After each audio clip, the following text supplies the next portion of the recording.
धर्म की चर्चा होती है तो वो गायत्री के संदर्भ में होती है, गायत्री के संदर्भ में होती है। गायत्री और गुरुदेव अलग अलग नहीं हैं, दोनों एक ही हैं, दोनों एक ही हैं। मैं गुरुदेव को गायत्रीमय मानता हूँ। मेरे जीवन का एक बहुत बड़ा प्रत्यक्ष अनुभव है, मैंने जीवन में, अपने जीवन में देखा है और उसको समझाना चाहता हूँ, बताना चाहता हूँ। एक अनुभव बार बार नहीं बताता, कभी कभी बताता हूँ। मैंने परम पूज्य गुरुदेव के सामने संकल्प लिया कि गुरुदेव मैं 1.25 लाख के 5 अनुष्ठान करूँगा।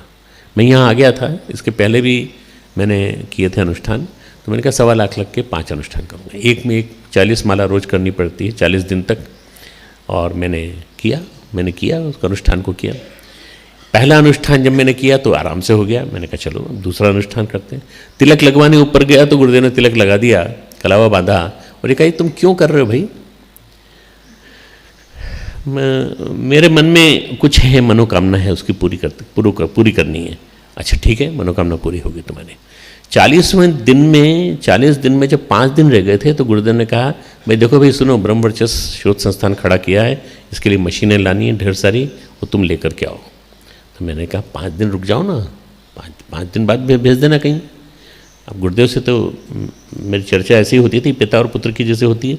तो मैंने जब कहा 5 दिन और रुक जाइए आप बस, मैंने कहा जो आदेश सो आदेश, जाओ निकलो, कल चलो। मैं और वीरेश्वर भाई साहब हम दोनों गए और मैं लेके आया, मशीनें लेके आया सारी सारी। उसके बाद मैंने आने के बाद मैंने कहा गुरुदेव ये बचे हुए अनुष्ठान का क्या होगा? बोले मैं कर दूंगा ना, तुम्हारा अनुष्ठान मैं पूरा कर दूंगा दूसरा, तुम चिंता मत करो। तीसरा जो अनुष्ठान चालू किया आने के बाद थोड़े दिन बाद, तो उन्होंने कहा तीसरा अनुष्ठान भी तुम चिंता मत करो, होगा। तिलक कर दिया, कलावा बांध दिया फिर से। और उसके बाद फिर मैं तीसरा अनुष्ठान भी जो है मैं जब करने लगा तो तीसरे अनुष्ठान के दौरान उन्होंने 30-35वें दिन तक तो कुछ नहीं कहा, पर 36वें 37वें दिन उन्होंने कहा भाई ऐसा है, पुस्तक मेला लगा हुआ है लाइब्रेरी वहाँ पर वाराणसी में, वहाँ से किताबें लानी है, किसी को भी भेज दो, कोई भी चला जाएगा। नहीं किताबें पढ़ के लानी है, पूरी देख के लानी है। मैं गया और बड़े बेमन से गया, पर अनुष्ठान छोड़ के गया, वहाँ अनुष्ठान नहीं संभव होता था। तो वाराणसी में जाकर के 3-4 दिन रुक कर के मैंने पूरी किताबें खरीदी। मैं और वीरेश्वर भाई साहब हम दोनों ने जाकर किताबें खरीदी, हम लेकर के आए। गुरुदेव ने बहुत तारीफ़ की हमारी और कहा तुमने किया। हमने कहा हमारे अनुष्ठान का क्या हुआ? बोले मैंने कर दिया, तुम चिंता मत करो। चौथा अनुष्ठान चालू हुआ। जब चौथा अनुष्ठान चालू हुआ तो गुरुदेव ने आखिरी दिन तक शांति रखी, बिल्कुल कभी कुछ नहीं कहा। 9वां दिन, जैसे 39वां दिन पूरा हो गया, 40वां दिन चालू होने वाला था, उन्होंने 40वें दिन उन्होंने कहा भाई देखो ऐसा है, पूर्णाहुति तुम अभी करके आ जाओ और तुमको आज ही निकलना पड़ेगा, दिल्ली जाना है, दिल्ली में ज़रूरी काम है, तुमको करना पड़ेगा। मैंने कहा एक दिन नहीं रुक सकते, एक दिन रुक जाइए ना बस, केवल आज के हम पूर्णाहुति कर लें। नहीं, आज ही निकलो बिल्कुल।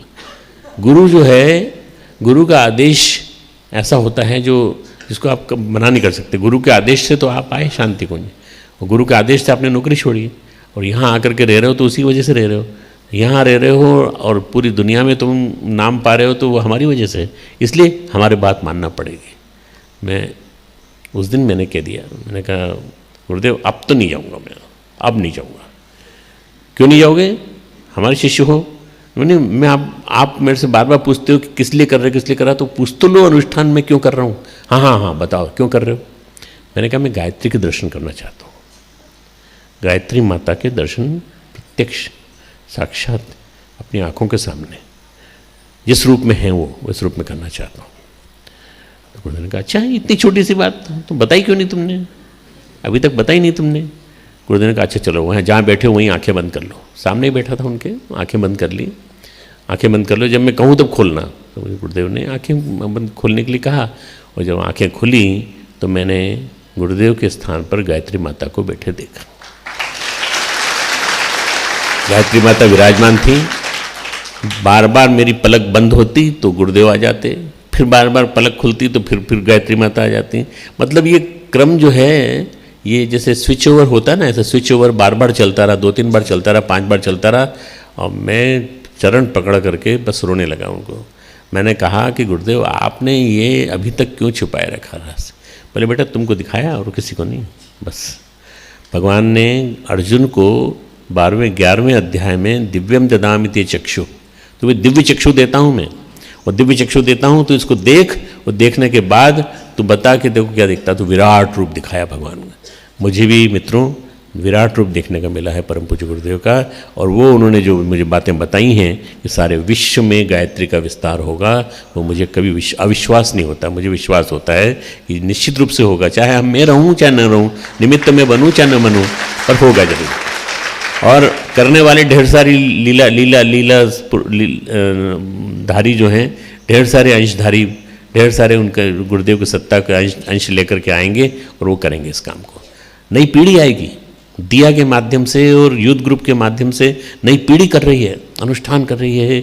हमारे जगह जगह कार्यक्रम हो रहे हैं, जगह जगह कार्यक्रम हो रहे हैं, और जगह जगह जो कार्यक्रम हो रहे हैं उनमें नई पीढ़ी विकसित हो रही है। मैं आज से 30 साल पहले मैं गया था, इंग्लैंड गया था, इंग्लैंड जाके आया, फिर उसके बाद अमेरिका गया, कई जगह गया।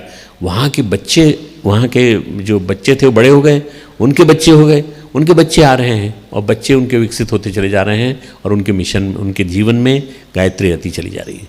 मित्रों, गायत्री यदि आपको जाननी है तो गायत्री को आपको समझना पड़ेगा। गायत्री समझदारी का नाम है, गायत्री विवेकशीलता का नाम है, गायत्री विचार परिवर्तन का नाम है, गायत्री आपके नज़रिए को बदल देती है, दृष्टिकोण बदल देती है।